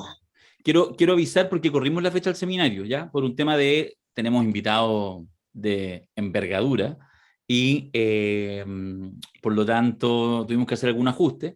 Nos vamos al 3 y 4 de junio. Es el seminario que corresponde a mayo, el mensual que corresponde a mayo, pero lo movimos una semana, viernes 3 y 4 y sábado 4 de junio. ¿Qué hacemos con los matinales? La pregunta que nos hacemos en este seminario que en realidad es Telepolítica 3, de alguna manera, la tercera pata. Y les voy a contar solo un invitado que tenemos. Tenemos 2 o 3 invitados, pero con el que vamos a abrir el día viernes, con el señor José Antonio Neme. ¿Ah? Va a estar Neme en una conversación imperdible en el seminario, dirigido por Mirko Magari, con la presencia de Alberto mía. Vamos a conversar y un tipo que ha estado en varios rangos televisivos, ha sido hombre ancla en las noticias, estuvo después partiendo probablemente en el mejor momento de Pauta Libre, marcando en pocos meses una weá así como que movió la cosa, y de repente decide irse a los matinales, se vuelve a Mega, en fin. Yo creo que hay mucha experiencia ahí recorrida, así que vamos a una conversación imperdible con José Antonio Neme. Pero yo quiero contar igual otra de las invitadas. Bueno, usted quiere, por supuesto. No, lo que pasa es que estuve conversando todo el fin de semana, digamos, para ver el tema en detalle con Antonella Esteve, y Antonella va a preparar un especial Lavín Pancho Vidal. Con enfoque de género, ¿no? Con enfoque de género. Sí, ¿ya? Muy bien. Un especial Lavín Pancho Vidal. Sí. No, va a estar bueno el seminario, va a estar súper bueno el seminario. Yo creo que además va a estar bueno en estos tiempos, sobre todo para alguna gente que empieza como a complicarse porque, pero es que de nuevo, los medios, la propiedad, la teoría conspirativa, etcétera. ¿Cuánto hay de eso, cuánto no? Va a ser interesante. O sea, por de pronto, con esas miradas vamos a, yo creo, entregarnos una opinión. Así que los dejo cordialmente invitados. A partir de mañana ya están disponibles para quienes quieran comprar su ticket para ir al seminario de mañana en seminarioslacosanostra.cl. Y bueno, los que están en la membresía ya saben, ya están inscritos de antemano todas las actividades que hacemos. Mañana vamos para la tele, cabro. Viene Maribel al seminario, ¿no? Como es de matinales. No me ha respondido, me dejó en visto. Ya. Sí, eso. Así que Yo no. tengo un reloj de mi abuelo que no sé qué hacer con él, así que podríamos Mala onda. invitar. Yo estaba gestionando invitar a Maribel y usted al tiro. Ya, mañana nos vemos. Lo podemos invitar con Manolito Neira. ¿Ah? ¿Por qué Manolito Neira? Podemos hacer una sección de matinales del loco, recuerdo. Matinales del... ¿Era uno de los compradores? Sí, ¿te acordáis que fue una polémica en su tiempo? No sé. Es que vos la gente no sabe, pero tú eres más farandulero que yo. No, pero es que yo soy de la cisterna, entonces todo llegaba ahí. Puede ser. Oye, yo solo termino, deberíamos lo conversar con el tema de la convención. Solo decir la jugada maestra que hizo el rector de la UC. Sí. 3 días antes mandó a callar a Marcela Cubillo y salió todo el rojerío, incluyendo todo el mundo. Bien, rector. Una vez que estuvo adentro, sí, la UC, no, todo el mundo, hasta los de la Chile defendiendo al rector de la UC, hicieron una contribución, Marcela Cubillos, in your face, no sé qué. Voto rechazo, listo. Listo. Puta madre, weón. Es un Qué grande, jugador, qué es un jugador, jugador, weón, es qué un bueno. jugador, no, no. ¿Y por qué Se votará pasó. a Carlos Peña? Un Sánchez por 10 Boric. Así Menos, vamos. falta el rayado, menos Boric, más Sánchez. Sí, no, es Claro. que Oye, no se piquen, si lo que estamos haciendo es reconociendo habilidades, si no, no, no, es un Claro, no lo quiero por jugadores, Twitter. jugadores de la No, jugadores, claro, poder de juego en la cancha. Mira, yo sé que vamos a terminar, pero quería hacer una reflexión final, dale, porque es cierto que la izquierda va a terminar igual que la derecha hecha bolsa después de este periodo de gobierno, la derecha del periodo anterior. Y buena parte de esa rasgadura va a tener que ver con esto de Yaitul, con Héctor Yaitul, que es como un símbolo del mundo de la izquierda y todo ese imaginario de los que luchan y resisten hasta el final, y etcétera, etcétera. Hay que entender quién es el enemigo de Yaitul. El enemigo de Yaitul no es, por cierto, Gabriel Boric, no es el Estado chileno ni son las forestales. A esta altura, el gran enemigo de Yaitul y del mundo de la CAM, y por eso la dureza de su comunicado, que es algo que le estaba esperando poder remarcar, simplemente confirma lo que ya había comunicado la CAM eh, días después de que asume la convención, en ese famoso 4 de julio del año pasado, y termina presidida por Elisa Loncón. El enemigo de Héctor Yaitul es Elisa Loncón. Porque ocurre que en Chile pasó algo, ¿no? Con la convención, independiente del texto, ¿no? Y es que efectivamente un pueblo excluido de la conversación política, un pueblo donde hay muchas personas, Elisa Loncón, entre ellos que han sufrido la discriminación y la marginalidad por el solo hecho de ser mapuche, entran a jugar el juego institucional. Y ese es el fin del negocio de Yaitul, ¿no? Todo, entonces, todo grupo político de la suficiente intensidad como este tipo, que terminan transformando su vida en hacer político, eh, dependen de ciertas condiciones estructurales para seguir subsistiendo y se acostumbran a esa forma de vida y a esa forma de estar en los medios, esa forma de obtener recursos, ¿no? De que cómo se financian las armas que tienen, que se las pasan, de saca plata, son estructuras, ¿ah? Son estructuras. Entonces ve amenazado el boliche y lo que está haciendo es tratando de salvar los muebles. Que tú a estas alturas, con todas las cosas que han pasado en Chile, es simplemente más un empresario político. La CAM es un negocito, es un boliche. Es como cualquiera de las estructuras políticas tradicionales. Y lo que está defendiendo es su supervivencia, porque no sabe vivir de otra manera. No va a dejar el bosque para irse a trabajar a, no sé, qué profesión tendrá y ahí tú, no sé, de contadora, soprole. No, no lo va a hacer. Entonces, la amenaza es muy fuerte porque la mayoría de los mapuches es gente pacífica, que por cierto hay muchas diferencias entre ellos, pero que en buena medida está representada por los escaños reservados y va a estar representada por los futuros parlamentarios en un congreso que va a tener escaños mapuche. Entonces, está amenazada una forma de vida y entonces se pierde un poco el gobierno porque no comprende que el propio gobierno, por ser un gobierno de izquierda, es la frontera de lo posible. El gobierno ofreció, el gobierno ofreció conversar a todos. El gobierno ofreció de poner eh, la ocupación, lo que podría llamarse ocupación militar o resguardo militar o la seguridad militar. El gobierno ofreció todo lo que podía ofrecer. Y cuando eso se rechaza y se declara la guerra, tiene que ser más duro, incluso que lo que hubiera sido el gobierno de Piñera. Porque de otra manera le están tocando la oreja. Bueno, yo voy a hacer que esto dure más porque yo creo que hay, efectivamente, Mirko toca un tema que me parece central y que no tiene que ver con Yaitul ni con la CAM, tiene que ver con el hecho de que el gobierno no está manejando información. A ver, no lo sé, se deduce de sus acciones que no está manejando información. Se deduce de sus acciones que no han tomado decisiones relevantes en términos de desarrollo de inteligencia interna. Se deduce de sus acciones que no manejan hipótesis de trabajo, hipótesis de trabajo. No digo teorías conspirativas, digo hipótesis. O sea, tú no puedes trabajar sin hipótesis posibles de lo que esté pasando. A ver, yo hago una pregunta.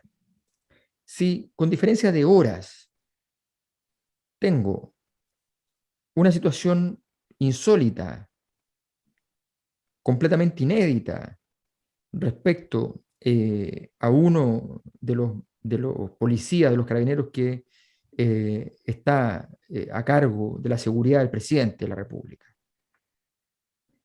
que sufre un secuestro, que le disparan, en fin. Si tienes ese dato, que por sí solo ya vale, tienes que tener la hipótesis de que eso sea violencia política, que no sea un delito. Tienes que tener la hipótesis de que sea simplemente un delito y tienes que ir mirando los datos que te van permitiendo decir se fue para allá o se fue para acá la bolita. Estás en lo que se denomina técnicamente una encrucijada. ¿Ah? Entonces, tienes que saber eso. Si en cierta cantidad de horas ocurre un segundo evento insólito, en el cual probablemente además tengas alguna responsabilidad, no lo sé, que es que se ingrese al domicilio de la ministra de Defensa. Que había descartado tener guardia. A ver, ahí voy, mira, ahí voy. Aquí hay una responsabilidad de carabineros importantísima. Los ministros te pueden decir, descarto tener guardias. De ahí a que tú descartes tener carabineros para esos ministros, hay 1 kilómetro de diferencia. O sea, no hay punto sostenible. O sea, ¿tú crees que no sé, que el FBI va a plantearse ante la posibilidad de no ejercer sus funciones porque alguien le diga deliberadamente que considera que no lo amerita? No, obvio que no. Tú estás viendo que el primer día de gobierno hubo una situación que es compleja, que tiene que ver justamente con lo que habla Mirko de Yaitul, que es compleja, que tiene que ver con la violencia política en el sur. Y esa violencia política, tú sabes que puede derivar efectivamente en un momento en el cual, por ejemplo, supongamos que al gobierno le fuera muy bien logrando aislar por completo a Yaitul, que yo creo que hay algo de eso en la situación de Yaitul, no porque el gobierno lo haya logrado, sino porque es estructural esa situación. Supongamos que está súper aislado. Es obvio que su única forma de poder generar un cambio en la estructura es hacer un acto de gran tamaño. Ya no corresponde la quema simultánea de camiones, no tengo idea, sino que va a corresponder eventualmente un acto en Santiago, por ejemplo. Bueno, eso. O sea, eso es, tienes que tenerlo claro. La ministra de Defensa, o sea, no se puede, no puede ocurrir, no puede ocurrir. Entonces, a mí me llama mucho la atención, porque efectivamente, claro, la pulsión de la gente de izquierda, decir, no, yo no necesito guardia, no, la verdad es que es una exageración, ocúpense los recursos donde corresponden. Ya, pero resulta que yo estoy obligado, y esto es lo que quiero decir, estoy obligado como autoridad o como analista a considerar que el hecho del carabinero escolta de Boric y el hecho de la ministra de Defensa con dos situaciones delincuenciales aparentemente podrían no ser delincuenciales. Estoy obligado. No tengo alternativa. Tengo que plantearme esa hipótesis de trabajo con una célula de investigación que solo se dedique a esa hipótesis de trabajo. Cualquier persona que hace investigación y que dirige un equipo de investigación tiene que saber que hay un mecanismo fundamental que es no poner de repente a todo el equipo en toda la encrucijada, sino que decirle, no, especialízate en eso, en ese problema. Anda para allá. Olvídate de lo demás. Entonces, eso muchas veces hay que hacerlo. Y anda a trabajar bajo esa hipótesis, como un fiscal que va a buscar todas las pruebas en favor de eso. ¿Significa que es verdadero? No, significa que hay que trabajarlo. Hay demasiadas situaciones conjuntas como para no pensar. ¿Y de dónde viene? O sea, ¿es el evento de Estación Central un evento que carece de estructura política? ¿Sí o no? ¿Es solo un encuentro delincuencial en el marco de las protestas, de las movilizaciones del 1 de mayo. ¿Es así o no? O sea, esa pregunta tienes que tener una respuesta. O sea, si el presidente, voy a decirlo así, el presidente Piñera, perdón, el presidente Piñera, Dios mío, no, no, corta aquí, corta. Presidente Boric, mañana, sí, presidente Boric, voy a decir Piñera, Pinochet, cualquier cosa ya.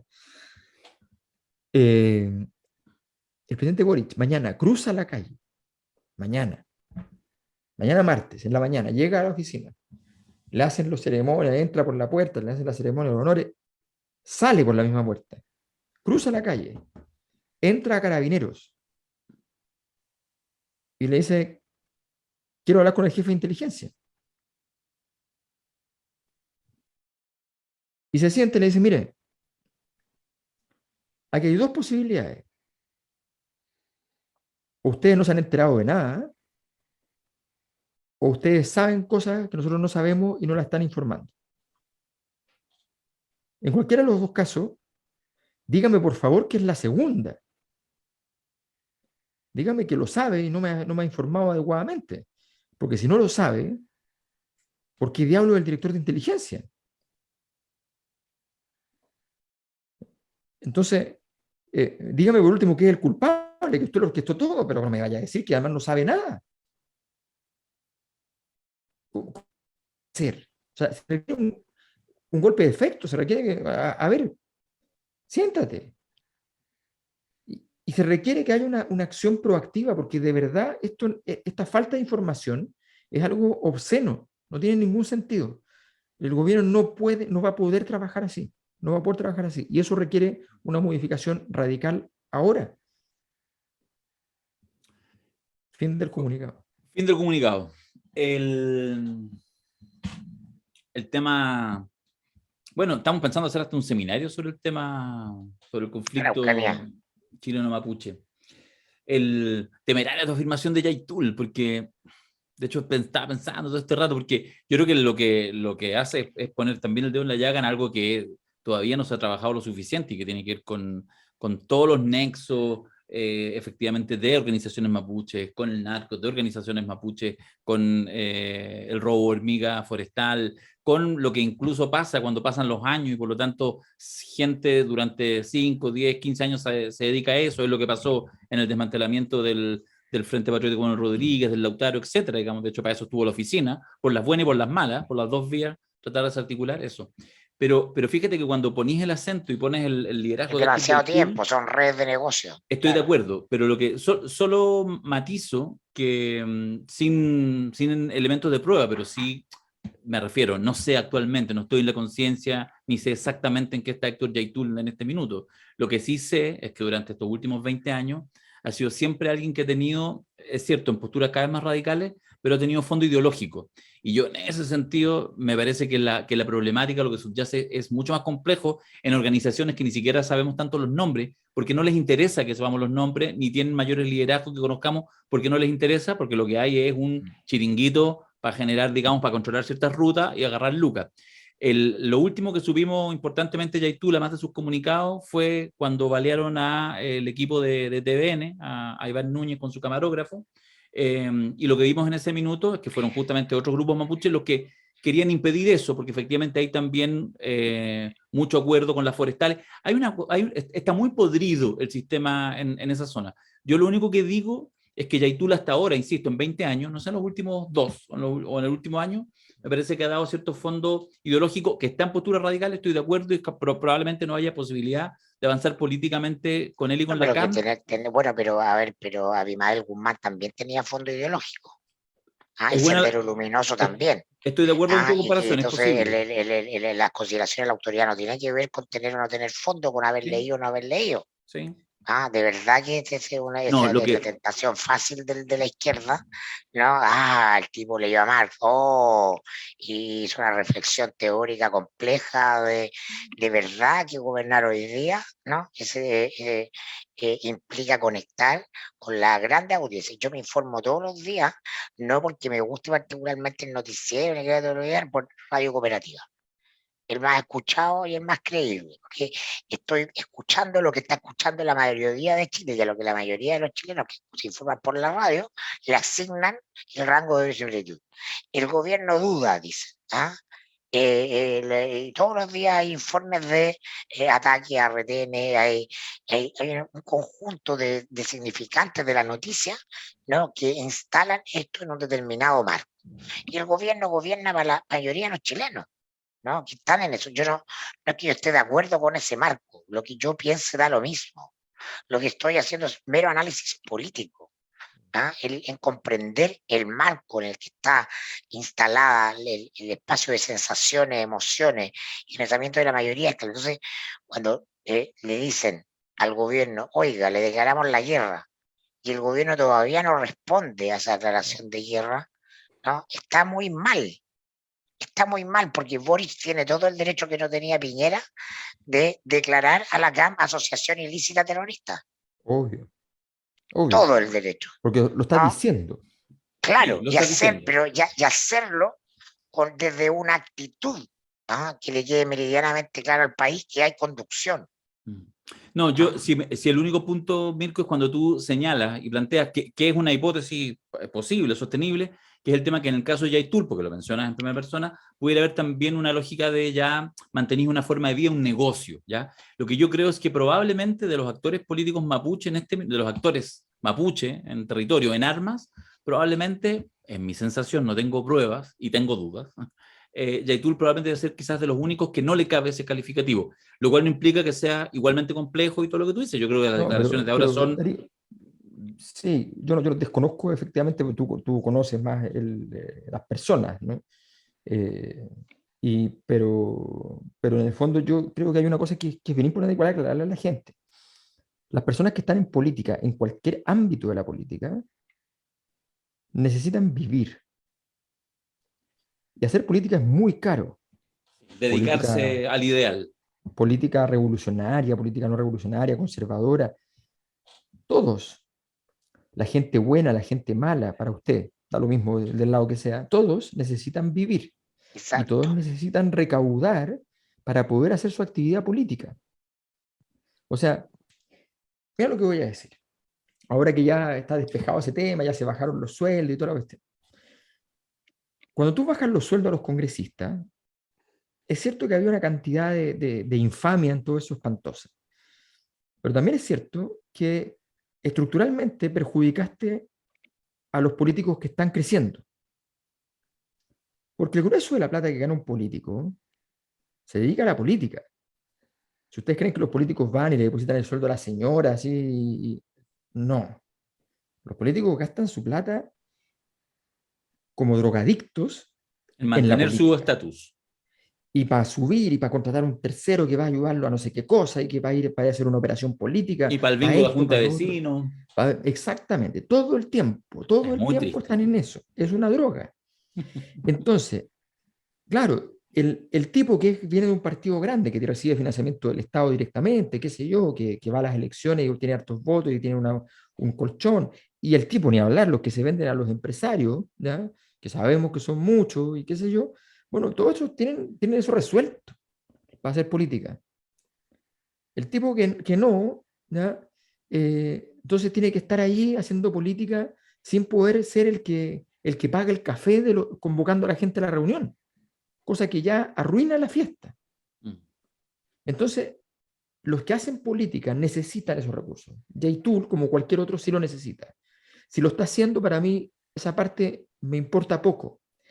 Yo he hecho investigaciones en la zona, investigaciones empíricas, y el tema del robo de leña es una cosa estructural. Estructural. Porque todos los actores entienden, incluyendo los guardias de las forestales, ¿ya?, que es lógico porque son zonas literalmente. Controlables.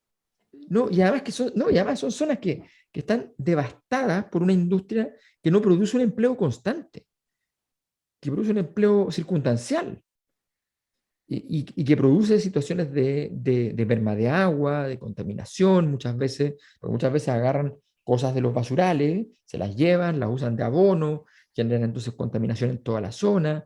En fin, o sea, es problemático. Y toda esa problemática entonces hace que mucha gente vaya, a ver, yo vi cosas como esta, gente que iba, entonces hablaba con un guardia, sacaba leña, le vendía la leña, ¿quién le compraba la leña? El municipio, pagarle unas lucas. ¿Y qué hacía el municipio con la leña? Repartirla en la misma comunidad, o sea, y llegaba, repartía gratuitamente la leña. Y a él le llegaba, a esa familia le llegaba la leña, después de haberla vendido. Eso, en manos de Bofill, es un reportaje sobre la miseria humana, ¿ya? Y sobre cómo el robo de leña es avalado por los municipios y cómo... ¿ya? No, se llaman problemas sociales, se llaman diseños mal hechos y donde efectivamente... Entonces, eso estaba esperando, si alguien lo organizó y lo transformó en una estructura de poder, estaba diciendo, o sea, nosotros trajimos las 50 leyes de Sicilia, digamos, o sea, está diciendo. La palabra mafia significa refugio. ¿No? O sea, está diciendo que te vas a proteger de alguna manera y que vas a montar una estructura para eso. Así que a mí eso no me preocupa. Lo que sí estoy completamente claro es que no el día que dio la declaración, el día en que se dispararon los balazos de disuasivos contra Isquiasiches, ese día se debió definir que Yaitul no. Yaitul fuera. Yaitul tiene que perder esta batalla. Ese día tiene que haber estado definido. No se definió ese día. Hoy no se ha definido. Entonces, eso es un problema nuevamente de falta Claro, de resolución. porque la clase de la pero están proponiendo las mismas que la derecha y todo. Es exactamente lo que no estamos diciendo, porque lo que le dijimos acá la primera semana al presidente Boric es use su mano izquierda, úsela, pero también use la derecha, ¿no? El problema de gobernabilidad en Chile, que se viene arrastrando históricamente de los últimos 3 gobiernos, este sería el cuarto, de Piñera 1, Bachelet 2, ¿no? Y Piñera 2, tiene que ver con una visión parcial y unidimensional que te da el estar circunscrito a un sector. Tienes que mirar en 360 y usar recursos de izquierda y de derecha.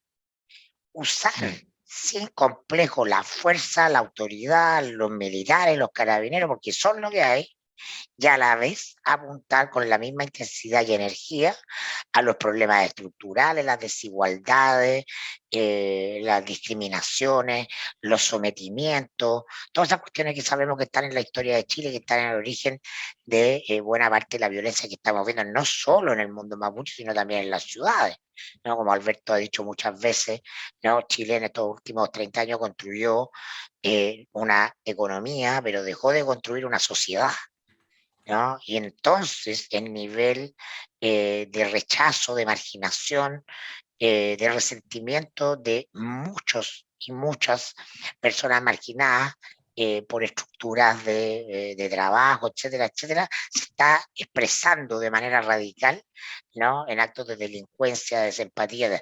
Lo sabemos, las soluciones a eso son de mediano y largo plazo, pero no pueden ser las únicas. Tiene que haber hoy día un ejercicio de autoridad también implacable para que el gobierno se sostenga, ¿no? Este gobierno nos llegó diciendo todos los terroristas que están en la Araucanía, diciendo vamos a dialogar. ¿Usted no quiere dialogar? Pues mire lo que le va a pasar. Eso tiene que ser ejemplificador, porque hubo voluntad de diálogo. Hasta la próxima semana. Quiero agradecer que me mandaron esto, los chiquillos de Planeta, un librito bonito, una colección, la han visto, ¿no? Que tienen que ver justamente con los tiempos constituyentes. Me llegó de con Montesinos, pero hay varios, ahí donde está el que sacó Carlos Gajardo, en fin. Así una colección editada por mi amiga personal Alejandra Carmona. ¿En serio? Mira tú. Sí, señor. Ah, Editora de Planeta. Editora de Planeta. por eso me llegan, ahora entiendo. Ahora entiendo el humano que estaba detrás del bot. Ya, muchas gracias a Planeta. Siempre es bueno hacer circular libros. Gracias. Habríamos seguido discutiendo, pero ya vamos a llegar casi a las 2 horas y es un exceso, no solo para nosotros, sino sobre todo para los que se latean con estos podcasts. Qué cosas, ¿no? Yo sospecho que tendremos exceso de podcast los próximos meses. Sí, sí. Así que nadie puede viajar para ningún lado porque ya con Alberto damos la cuota extranjero copada Macari. Muy bien. Ya, nos vemos para la próxima. Los voy a dejar con el videíto el de la Cosa Nostra, el vals, lo vamos a poner. Estamos haciendo ahí todo el aguante para que el Camilo llene el Seina este jueves 19. Nosotros nos vemos mañana en el Mentiras Verdaderas en la red. Sufre Mayol con esta noche de terror. 4 de la mañana. Hola. De 4 de terror. la mañana.